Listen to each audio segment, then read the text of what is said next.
Kita ke informasi selanjutnya pemirsa, polisi menangkap artis Onadio Leonardo atau Onat bersama dengan istrinya terkait kasus penyalahgunaan narkoba. Polisi ini juga menyita barang bukti ganja dari penangkapan tersebut, sedangkan barang bukti ekstasi sudah habis digunakan.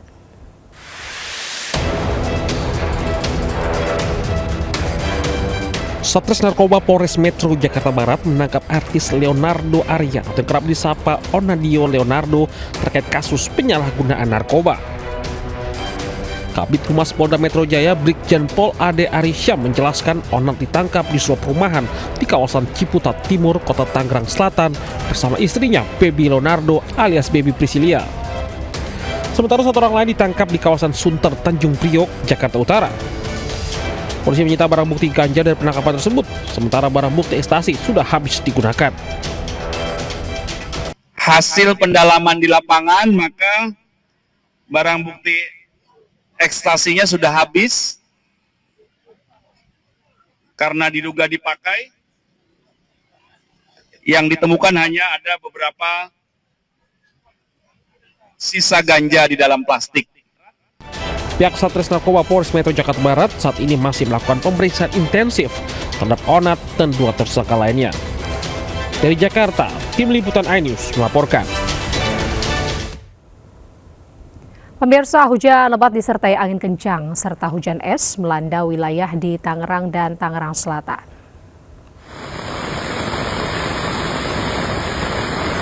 Hujan deras disertai dengan gumpalan es batu mulai turun Jumat sore. Fenomena ini terjadi di kawasan Gading Serpong, Kabupaten Tangerang, serta wilayah BSD. Warga menyaksikan butiran es seukuran kerikil jatuh berserakan di jalanan. Hal ini pun membuat warga langsung berlindung di tempat teduh karena khawatir butiran es melukai kepala.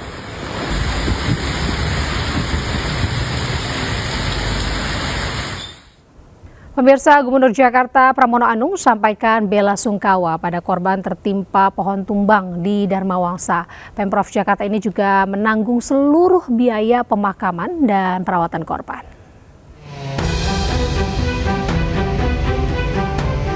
Pemerintah Provinsi Jakarta menyampaikan bela sungkawa yang mendalam atas meninggalnya satu orang driver yang kendaraannya tertimpa pohon di kawasan Dharma Wangsa, Jakarta Selatan.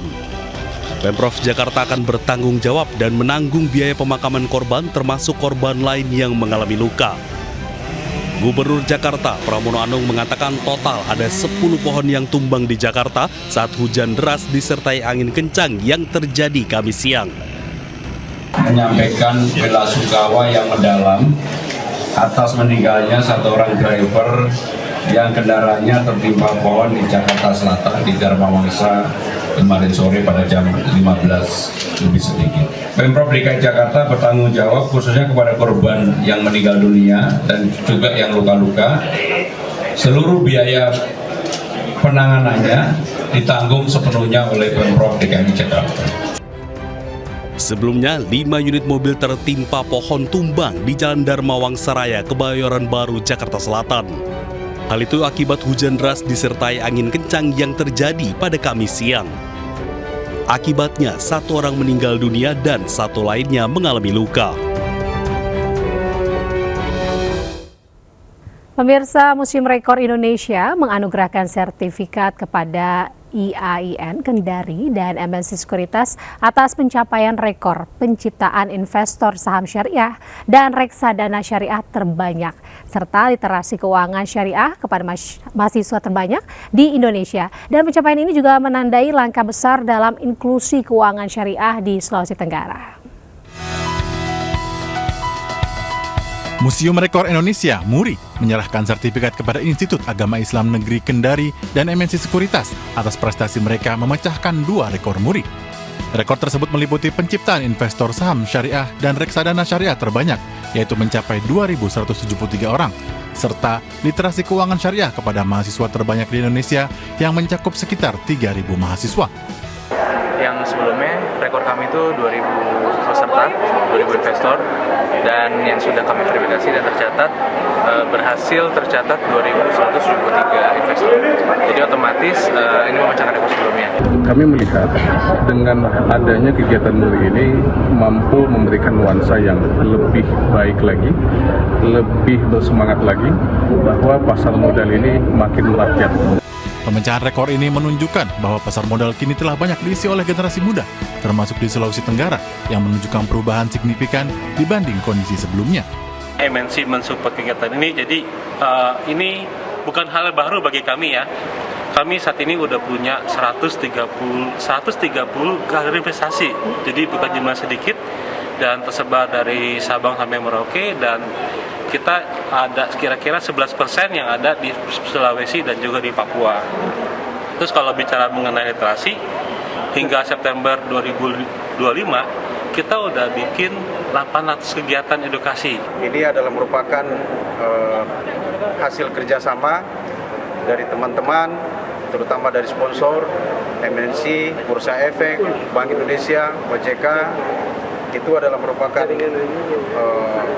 supporting kami sehingga kami bisa menghadirkan rekor Muri yang ke-6 dan ke-7. Dengan terpecahnya rekor Muri ini, MNC Sekuritas bersama IAIN Kendari berkomitmen untuk mendukung literasi dan inklusi keuangan. Dari Kendari, Sulawesi Tenggara, Mukhtaruddin, iNews melaporkan. Pemirsa, Partai Perindo terus memperkuat struktur organisasi dan konsolidasi antar kader di berbagai daerah. Hal ini menjadi salah satu strategi Partai Perindo menuju tahun politik 2029 yang menargetkan lolos ke parlemen pada pemilu mendatang. Sekretaris Jenderal Partai Perindo Ferry Kurnia Rizkiansyah memimpin rapat koordinasi wilayah Rakorwil bersama jajaran pengurus DPW dan DPD se-Provinsi Jawa Barat. Rakorwil diselenggarakan untuk membahas langkah strategis penguatan struktur kelembagaan Partai Perindo di Jawa Barat, serta persiapan verifikasi parpol dan gerak langkah Partai Perindo di Jawa Barat. Pada Rakorwil ini, DPP Partai Perindo juga menyerahkan surat keputusan kepada Rifki Ali Mubarok sebagai Ketua DPW Partai Perindo Jawa Barat. Tentunya kami dari DPP merasa optimis ya, Jawa Barat di bawah kepemimpinan Pak Rifki nanti akan optimal dan maksimal membawa Partai Perindo di Jawa Barat ini untuk kedepannya. Target kita akan menang, DPR RI kita dapat kursi, DPRD Provinsi kita dapat kursi, dan juga DPRD Kabupaten Kota semakin bertambah kursinya di Jawa Barat. Dengan kepengurusan baru, Partai Perindo diharapkan dapat memperkuat kerja-kerja elektoral di provinsi dengan jumlah pemilih terbesar di Indonesia ini. Di Jawa Barat, mayoritas itu dari usia produktif, Gen Z dari usia 20 sampai dengan usia 40, itu yang paling besar, hampir sekitar 20 jutaan. Nah, ini yang sangat potensial. Ketika kemudian Perindo juga menawarkan program untuk merangkul Gen Z, nah maka kemudian nanti kita bisa kolaborasi. Partai Perindo menaruh Jawa Barat sebagai epicentrum, sebagai prioritas untuk kemudian Partai Perindo membenahi struktur dan kemudian memperkuat pengurus di Jawa Barat. Jawa Barat menjadi provinsi yang berpotensi besar dalam menyumbang suara bagi Partai Perindo pada pemilu 2029. Untuk itu semua kader dan pengurus harus terus memperkuat citra partai dan menjaring bibit unggul calon pemimpin yang akan membawa perubahan besar bagi Jawa Barat. Dari Bandung, Jawa Barat, Yanuar Candika, iNews melaporkan.